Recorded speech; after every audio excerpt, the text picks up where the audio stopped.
Hey guys, it's Reilly with another all English episode, and I'm once again coming to you to complain about the heat. I mean, it's just crazy hot. I mean, I know I talk about this every 3 weeks I do these. I guess every 3 weeks I come on here and I say it's hot. Well, yeah, newsflash, it's still hot. I think I don't know. Maybe I won't complain about it next time, or I probably will. It will probably still be hot. Anyway, the other day I left work briefly, to go to an ATM, to go to a convenience store, and it was like a 3-minute walk outside, something like that. And by the time I got to the convenience store, I was just covered in sweat, like completely sweaty. Like it looked like I'd played, I'd just run like 5 kilometers or something, and all I had done was walk a couple of minutes. But it's like 40 degrees outside or whatever. Or feels like. But anyway, that's not what I'm going to talk about today for the most part. The thing that my friends and I have been talking about recently when we're taking breaks from talking about how hot it is and how miserable we are anytime we go outside, we've been talking about this new Japanese political party, Sanseitou, right? I'm sure everybody's heard of them. I think they've been in the Japanese news a lot. I know they've been in kind of the foreigner news. I don't exactly know what the gaijin news. I don't exactly know what to call it, but the kind of English language news about Japan that people who live here and speak English read and stuff. Reddit and Twitter, X, whatever, that kind of thing. People have been talking about this Sanseitou party a lot recently. Obviously, in the recent elections, they did quite well. I think they got 14 extra seats. I think they had, they had 1 before, and now they have 15. So that's, a huge increase. Today I'm just going to talk a little bit about, kind of how I feel about that. I don't know. I'm going to try to keep it somewhat balanced and not just be like they're evil, because I don't think they're evil necessarily, but so I'll go in and talk about it after the intro. Before that though, my Instagram is Reilly Sullivan XD. I never post. Sometimes I'll do stories, but I don't know. I always say I should be better at it, and I never am. Anyway, sorry about that. And Sota is Eigo no Sota. He does actually post on Instagram, so go ahead and give him a follow if you haven't. Okay, let's get into it.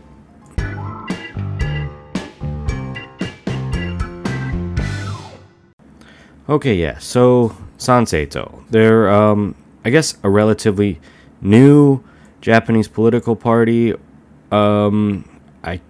Maybe I should have done some research.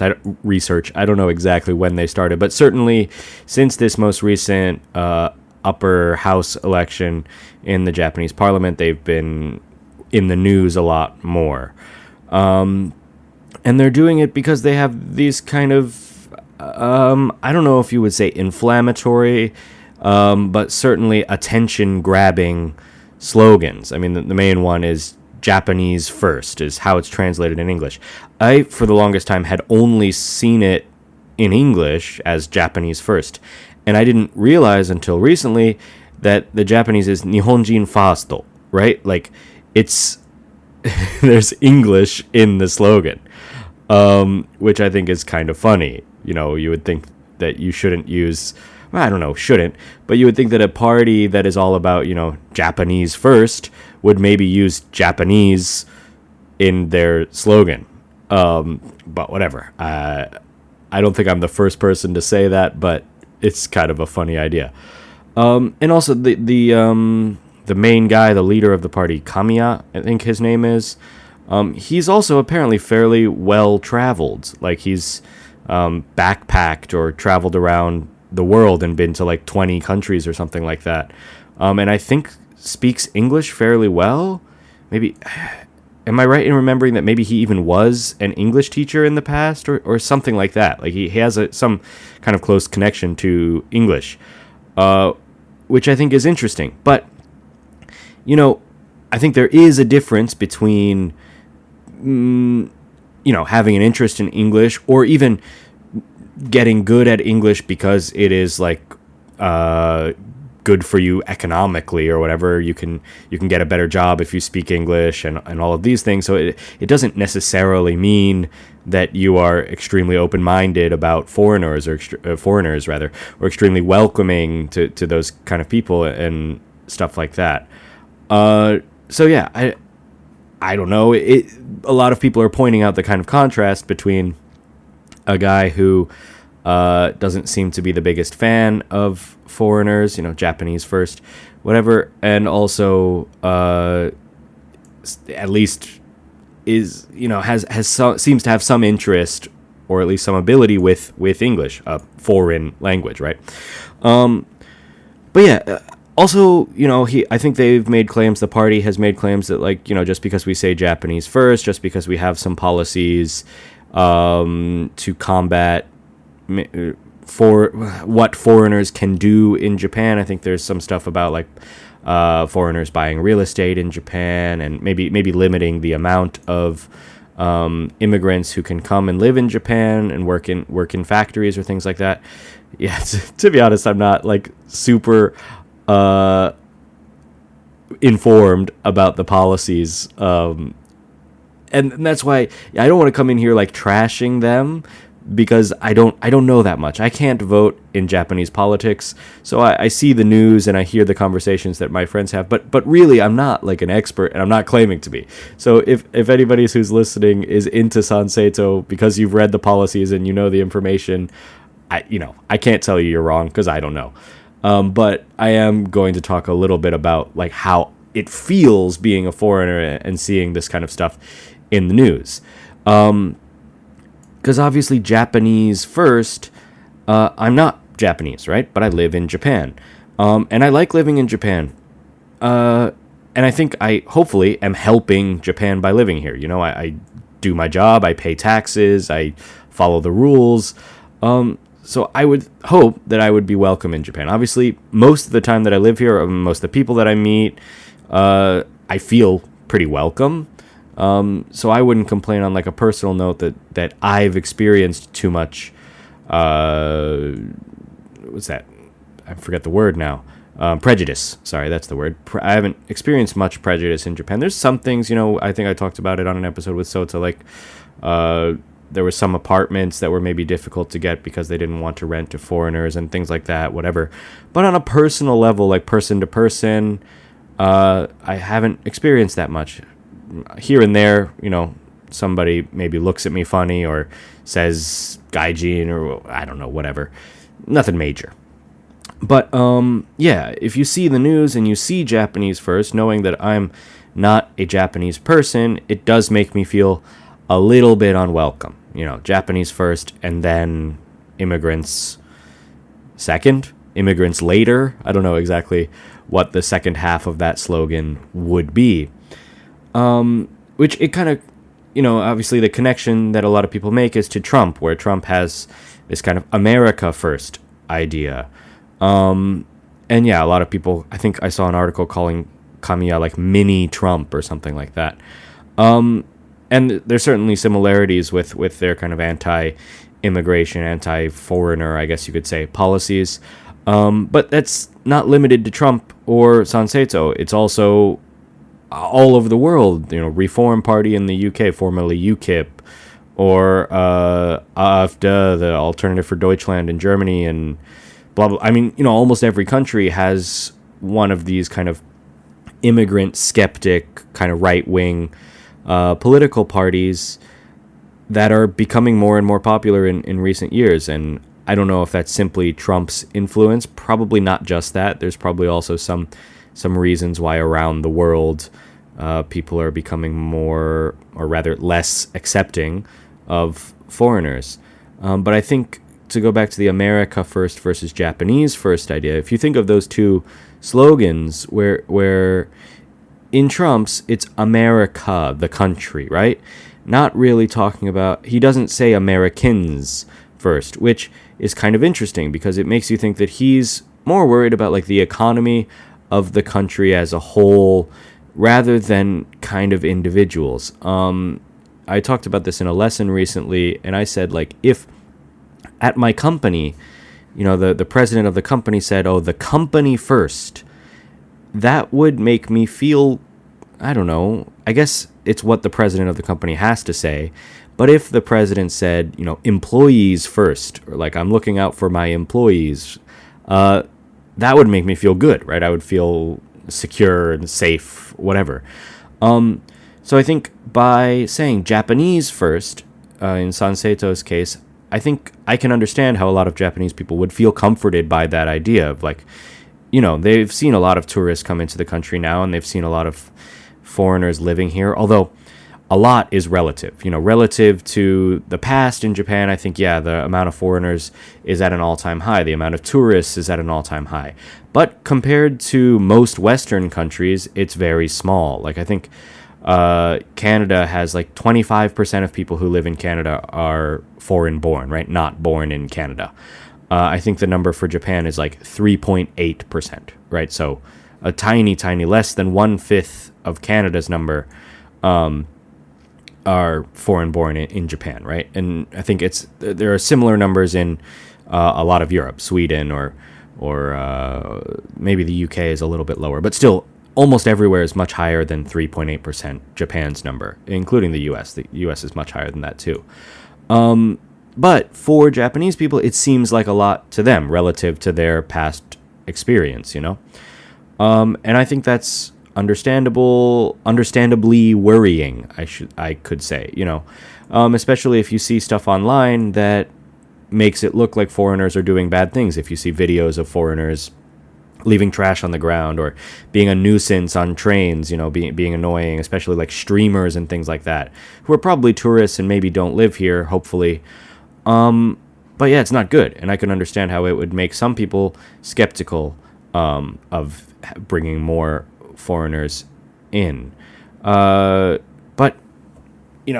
again, as a foreigner, it's a little bit worrying. I hope that people don't see this kind of stuff, see the kind of rhetoric, the speeches that Kamiya and other Sanseito politicians are giving, and start to think that, like, all foreigners are breaking the rules, or any foreigner who comes to Japan is hurting other Japanese people by, I think they've said stuff about, like, they don't pay taxes, but they get benefits from, like, health care and stuff like that. And maybe some do. I don't know the stats on that, obviously, but I pay taxes. I think, most of my friends pay taxes, and I think also another thing, maybe I don't need to get into this, but like a lot of foreigners who live in Japan, they don't live here forever necessarily. They live here for a few years, often while they're younger. And maybe they don't actually use the healthcare system. I would be willing to bet, again, I don't know the actual data on this, but I would be willing to bet that foreign people living in Japan use Japanese healthcare less than Japanese people do, even though I bet most foreigners pay taxes and pay their health insurance like I do, where I don't use the doctor that much. I go once a year when I have to, and then I go if I'm like really sick and can't go to work, or if I like break a bone, which I did a couple years ago a few times actually. But I think most people living here who weren't born here, most foreigners, are kind of in the same boat. They tend to be younger. They don't need the doctor that much. So I don't know. Maybe there's an argument to be made that foreign people living in Japan actually pay more tax than they use. But then again, maybe I should get into like what kind of foreigners they're talking about, because often, and this is a blind spot of mine, I guess, something that I should think about more, is when I talk about foreigners, I'm usually talking about people like me, people from Western countries, maybe English-speaking countries, who come here to do kind of, English teaching or other kind of like white-collar jobs, jobs that require a university education, maybe being engineers or being in the tech industry or something like that, being in education, whether it's English. It's mostly English, isn't it? But sometimes professors of maybe other subjects come here from abroad. I have a few professor friends. But that's a relatively small number of the foreigners who live in Japan. Most foreigners who live in Japan are from East Asia or Southeast Asia, Korea, China, Vietnam, the Philippines, I think are top 4, maybe. And they often do jobs like working in factories or working in kind of like the service industry, convenience stores or maybe hospitals and things like that. So there, I don't know. I guess there's kind of these two groups of foreigners. My group are privileged in a way in that we often come here with money from home and stuff like that, and we're more secure. But those other foreigners don't have that situation, and I think they're the ones maybe that are more at risk of not being allowed to come in if Sanseito were ever to actually come into power, right? Obviously, right now they have 15 seats in the upper house, which is maybe enough to influence other parties. Maybe they could join the LDP, Jiminto, to and influence their immigration policies or something like that. I don't know. But for now, they're not in power actually, right? So I don't know. But if they ever were to come into power, I would imagine that it would be more dangerous it would be more likely that those kind of immigrants who work in factories, who work blue-collar jobs that usually don't require a college education, versus me and my friends who come here to teach English, often only for a couple of years, but whatever. I think I could ramble a lot more about this. Basically, I'm talking about Sanseito, and I'm talking about it kind of, usually when I talk about it with my friends, we're kind of just joking. Again, we know that probably we're not going to get deported or something like that because we're foreigners living in Japan just by living here. Obviously, if we break the law, we can and should get deported. But for the most part, we're fine. If we just follow the rules and pay our taxes, we'll be okay. I think even if Sanseito were to come into power, I think we'd still probably be okay. Which is a contrast maybe with Trump now, seemingly deporting people who haven't done anything wrong, whatever. That's maybe a topic for a different podcast. But I just wanted to kind of talk about it because it's been something that my friends have been talking about. It's been all over Twitter, like I said, and it's a little bit worrying. Mostly what I worry about is that it could impact how regular Japanese people see foreigners, how they could see these speeches talking about foreigners breaking the rules or taking advantage of Japanese society, and then start to feel like maybe it's okay to be rude or unkind to foreign people in public. That's a little bit what I worry about. But so far, nothing has happened to me. I mean, so maybe I'm just worrying for no good reason. And yeah, again, I think that Sanseito and a lot of these kind of anti-immigrant parties around the world, they maybe have a point. That there may be reasons why letting a lot of foreign people into your country could change the culture of your country or something like that. I don't know where that line is. I would say 3.8% of people being foreign-born living in your country is not a lot. But I don't know where the line is. 10 maybe is a lot. 20 I think definitely is a lot. So I don't know where you put that line and what you say is too many foreigners. It's not up to me to decide. But it's just something I'm thinking about, and I hope that at the end of the day, everybody, when you interact with other people on the street, in public, or whatever, I think you should treat each person as an individual and, be kind to them anyway. If they're unkind to you, of course, then you can deal with that in a different way. But for the most part, people should be treated on an individual basis and treated kindly, I think. I'll end it there.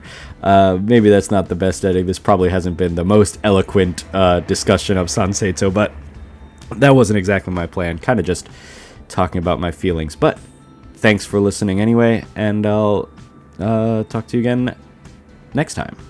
Bye.